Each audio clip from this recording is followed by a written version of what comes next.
Владата се налути на производителите на храна со тоа што рече нема повеќе да имате субвенционирана струја од 80 евра по мегават час, затоа што не ја исполните улогата за што ви беше дадена ефтината струја, односно да ја поевтините храната.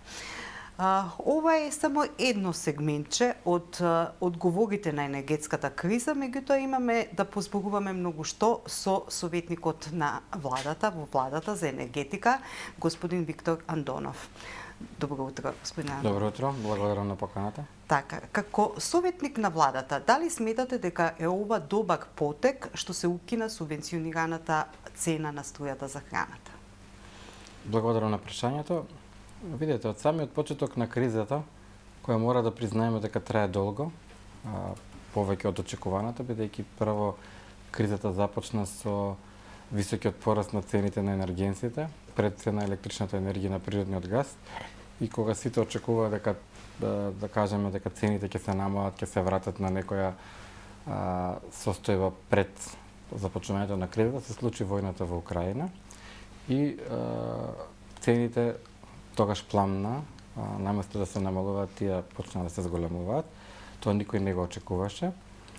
И од самиот почеток на тие кризи, кој има сериозно влијание кај нас, во Македонија, интенцијата на владата беше да донесе пакет на мерки со кои директно ќе им се помогне на граѓаните, пред се на граѓаните, а посебно на најранливите категории на граѓани.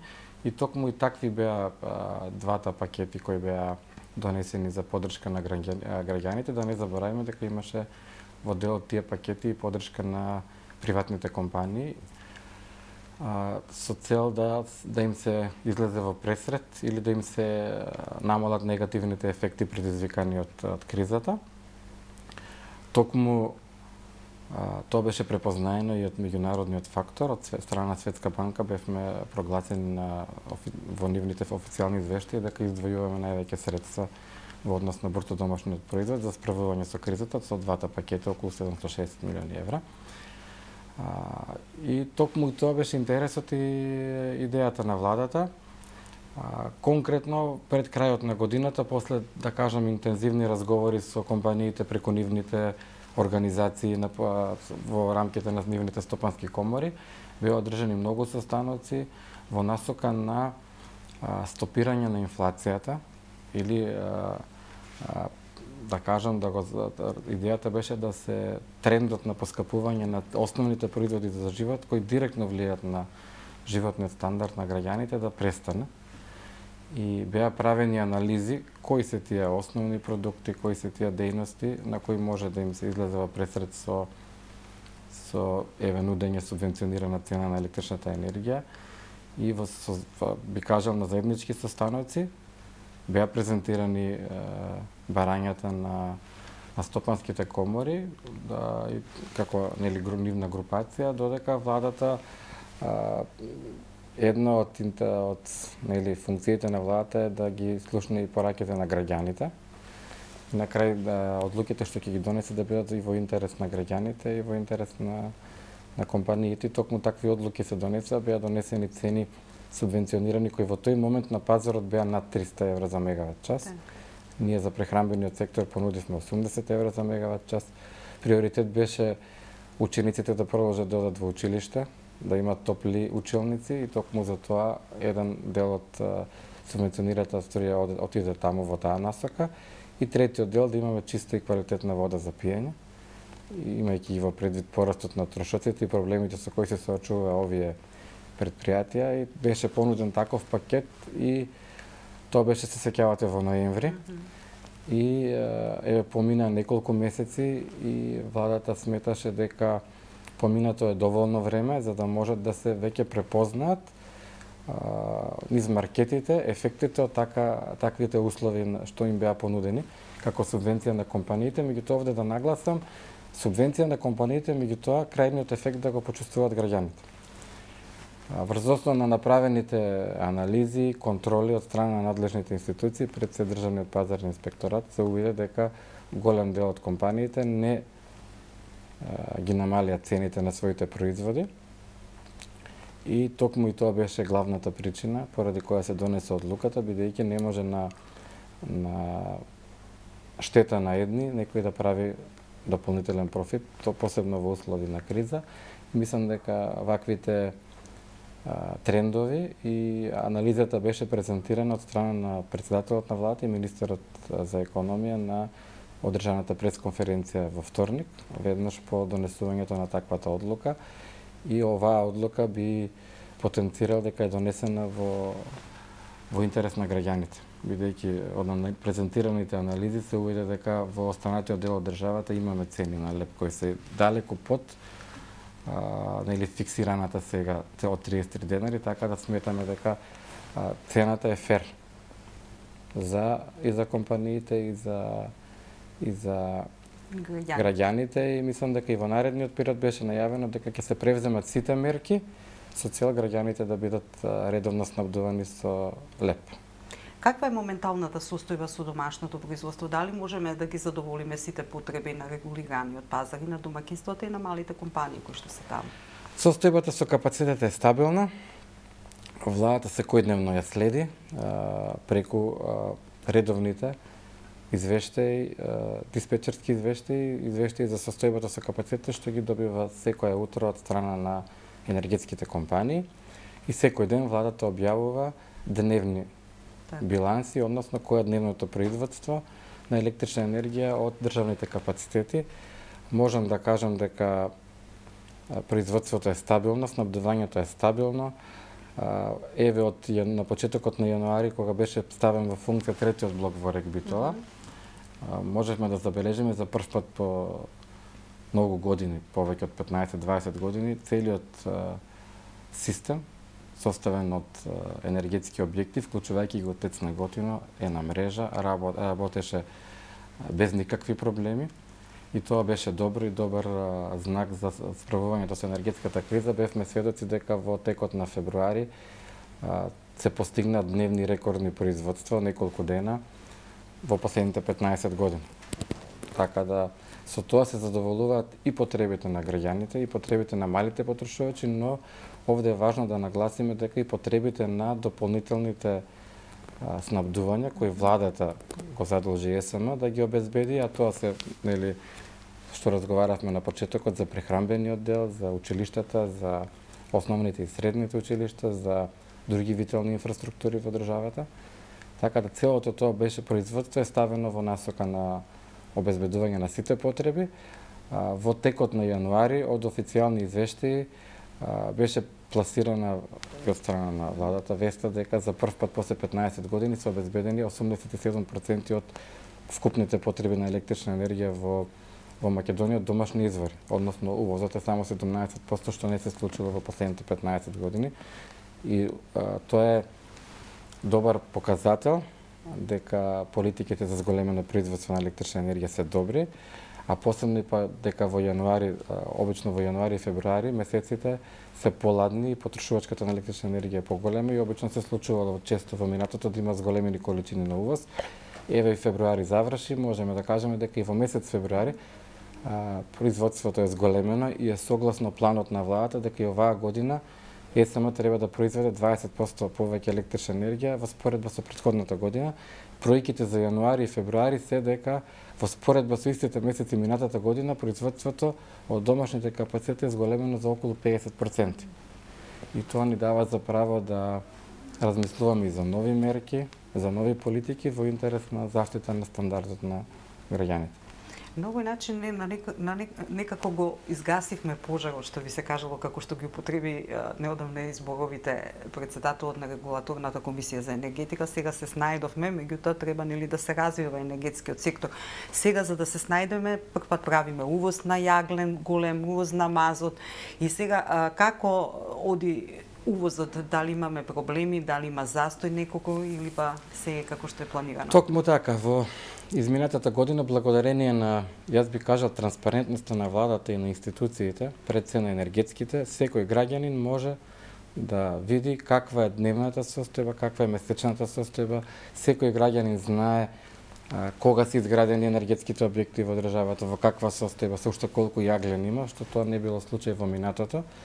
Мораме да бидеме свесни дека енергетскиот систем е најголемиот дел е изграден во време на Југославија, дека граѓаните треба да знаат дека кога се гради една термоелектрана, таа се гради на место каде што има рудник. Еве тоа се биле состојбите во Битола и во Осломи, во Кичево, и дека тие рудници имаат век на траење. Имаат количини кои, да речеме, со рок на експлоатација. И ако тие биле 30 години, 35 години, значи треба да се очекува дека од почетокот дека векот на траење и на рудникот и на електраната е 30 на 35 години, се модернизирале, се прават модернизации. Меѓутоа јагленот не можете да го надокнадите, бидејќи грото ако доаѓа од ископаните дневни количини. Значи, тоа е тоа. Имате опција да направите модернизација, да ги смените, да речеме, да се увезува висококалоричен јаглен, меѓутоа тоа се инвестиции кои треба да бидат направени во минатото согласно европските директиви и политиките светски во однос на зелената транзиција. Инвестиции во нови термоелектрани или модернизации во овој момент нема кој да ги финансира и не се дозволени. И токму и тоа беше идејата на владата, посебно во делот на Осломи, бидејќи Осломи како електрана веќе 10 години не работи како што треба, бидејќи нема јаглен и се користела за минимално производство на електрична енергија. Во изминатите неколку години се направи обид да работи на увезен јаглен и тоа се покажа како добра политика, бидејќи таму сепак има голем број навработени во таа електрана во тој регион. И токму и тоа и се примени за Битола, одредена количина која е потребна за Битола се набавува од увезен јаглен од Грција, од Албанија, додека за Осломи се најавува исто од Албанија и од Косово и моментално можам да кажам дека и залихите на јаглен на наоѓалиштата се во добра состојба. Рек Битола има залиха, мислам дека околу 240.000 тони, додека кај Осломи тоа околу 40.000. Дневните количини се испорачуваат согласно динамиката предвидена во договорот. Истото важи и за термоелектраната во Неготино. Термоелектраната во Неготино, еве би сакал да потенцирам дека од јануари до сега цели 2 месеци работи со полн капацитет, со двата блока, иако претходно најавува дека тоа не е возможно, дека во јавноста нели имаше дека никогаш не работела. Таа работи одлично. Таа е на мазут, така? Таа е на мазут, функционира согласно предвиденото и можам да кажам дека планот име го остваруваат над предвиденото, што значи дека производството овие 2 месеци во Неготино е сигурно некои 4-5% над предвидената динамика. Така да можам да кажам се предвидува една зелена трансформација, нели, со ТЕЦ Неготино? Во ТЕЦ Неготино една од идеите е да се изгради гасна електрана или постојната да се пренамени на природен гас, имајќи во предвид дека магистралниот гасовод е веќе до Неготино, дека во наредните 2 години очекуваме да се изгради меѓународниот гасовод до Грција, со кој ќе се поврземе на азербејџанскиот гасовод, така да Таа може во иднина убаво да треба да се планира, така. Колку пари вкупно се дадени до сега? Има ли некоја пресметка од буџетот точно за енергетската криза? Вака, ние на крајот на годината преку редовните пресконференции кои ги правиме на неделно ниво, објавивме како едно резиме колку пари се префрлени од страна на владата на ЕСМ за 2021 и за 2022, и тоа во делот на поддршка на граѓаните за субвенционирана електрична енергија околу 250 милиони и дополнителни 30 за топлинска енергија. Овде треба да имаме во предвид дека субвенциите пред се најголем дел се за поддршка на граѓаните, бидејќи согласно Законот за енергетика ЕСМ секоја година во делот збориме на либерализацијата и као поддршка на универзалниот снабдувач, бидејќи тоа е тој што ги снабдува граѓаните и секоја година треба да го намалува својот придонес универзалниот снабдувач, а останатиот дел од електричната енергија се набавува на пазар. Имајќи во предвид дека во моментот кога се утврдуваше цената пред нова година, цените на берза беа 300-400 евра, а цената која владата го задолжи ЕСМ да ја дава на универзалниот снабдувач е 56 евра. Додека производствените трошоци се над 70 евра, тие беа јавно презентирани, така да разликата која се појавува да не биде на штета на граѓаните, ја покрива од владата, од буџетот, или тоа се пари на граѓаните, меѓутоа во овој случај директно како бенефит на граѓаните. И субвенциите се најголем дел за тоа. Останатиот дел е, знаете дека 2 зими поред ЕСМ има дополнителна дејност, а тоа е снабдување со топлина во Скопје, имајќи во предвид поради порастот на цените, претходната компанија се откажа од таа дејност. И претходната година, иако немаше ЕСМ немаше лиценца, меѓутоа се договори за деловно техничка соработка помеѓу БЕК и тогаш ЕСМ.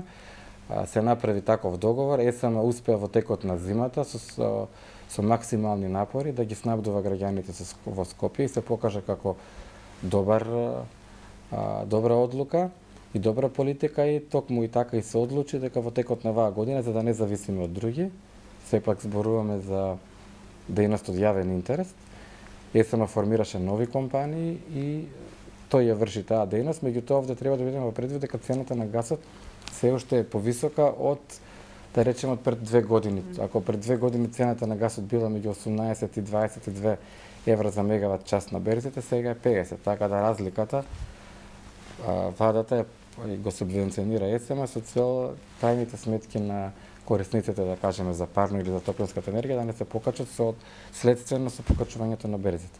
Така да субвенциите се насочени кон заштита на стандардот на граѓаните и овде да не ги заборавам дополнителните дејности што ги спомнавме, поддршка на прехранбениот, на образованието, на виталните инфраструктури во државата. Што правиме со данокот со ДДВ? Според законот, нели, тој од 1 јули за електрична енергија зборувам, треба да се врати на 18%. Дали веќе некои пресметки се прават во владата во смисла на евентуално ставање на данокот на сегашните 10% или?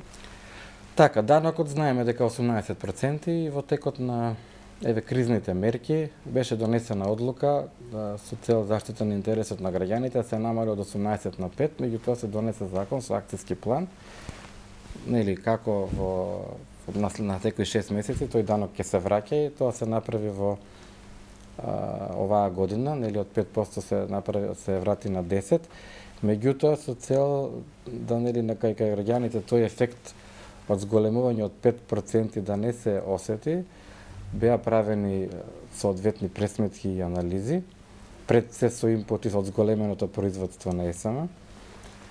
И внатре во блок тарифите, врз основа на анализи кои ги направи регулаторната комисија за енергетика, не се дозволи цените во првите 2 блока да бидат зголемени, бидејќи согласно анализите најголем дел од граѓаните се токму во тие први 2 блока и таму имаше намалување на цената на електрична енергија по киловат час, на тој начин што, нели, зголемувањето од 5% да има никаков ефект. Ефектот е меѓу дали е помалку од 1%, 0,5, 1 зависи пак од потрошувачката во скапа и ефтина тарифа и на тој начин се избегна се ублажи ефектот на враќањето на данокот од 5%.